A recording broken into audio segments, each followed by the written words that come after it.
Hey everybody, this is Mike with On Point Preparedness.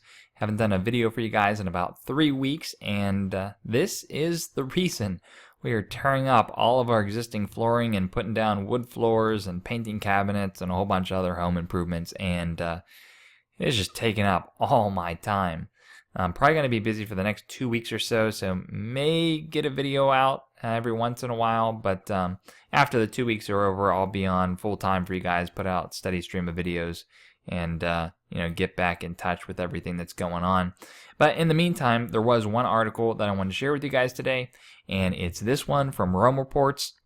The title is very misleading because it explains much more than this in the body. It says the Pope's answer to criticism that he is a leftist. Well, he actually has to respond to much more than just being a leftist. He has to defend himself about being a communist, non-Catholic, anti-Pope, and even anti-Christ.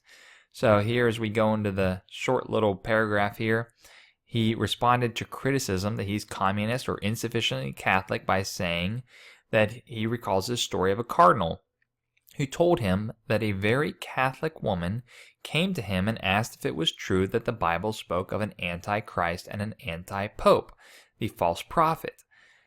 "But why ask me this question?" asked the cardinal.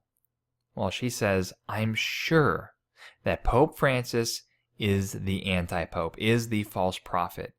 And he asks, "Well, why do you say that?" And she responds by saying, "Well, he does not wear the red shoes, which are historical." Now, I don't know if this lady's being sarcastic in referencing the red shoes as indication that he's the false prophet or anti-Pope, because there's a long laundry list of things you can point to other than this, which indicates that he's the false prophet.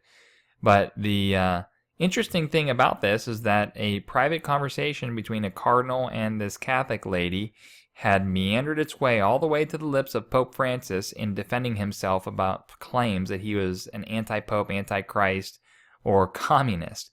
Very telling along the long list of things that he is doing that are very unchristian and are very indicative of being a false prophet, especially if you saw the Drudge Report today. He actually had a historic meeting with one of the lead imams of Islam. Have to cover that in another video because that is very historic. But what I wanted to focus on today for you guys is this, the papal red shoes. This is something that you guys may not have been aware about. And there's some occult symbolism here that I wanted to share with you guys. So red shoes, what are they? Well, historically, all throughout the papacies, the Pope has worn bright red shoes. The devil wears Prada, I guess.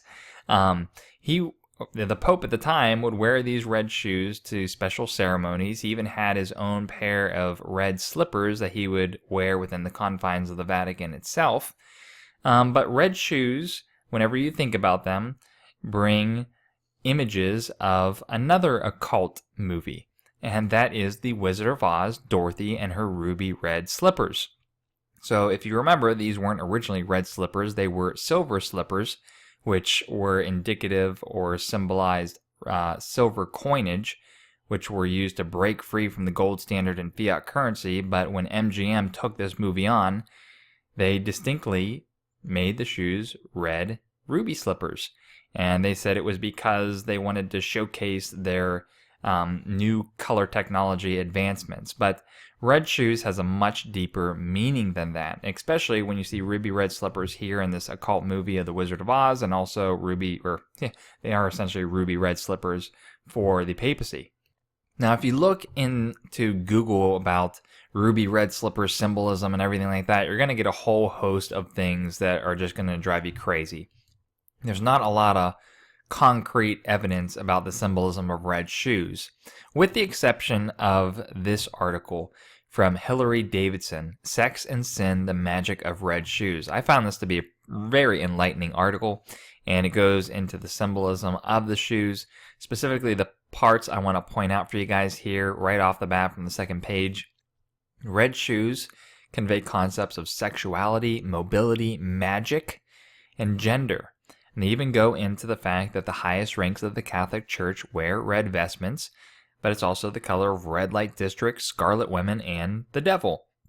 The ambivalence between love and war, magic and religion, nobility and vulgarity, creates this fundamental tensions in use of this color. So just because you're wearing red shoes doesn't automatically mean you're bad, but it's just saying there's a lot of tension with the use of red shoes.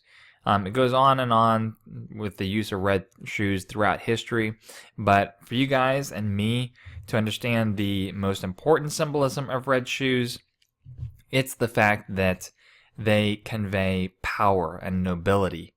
And this was something that distinguished the popes from all others.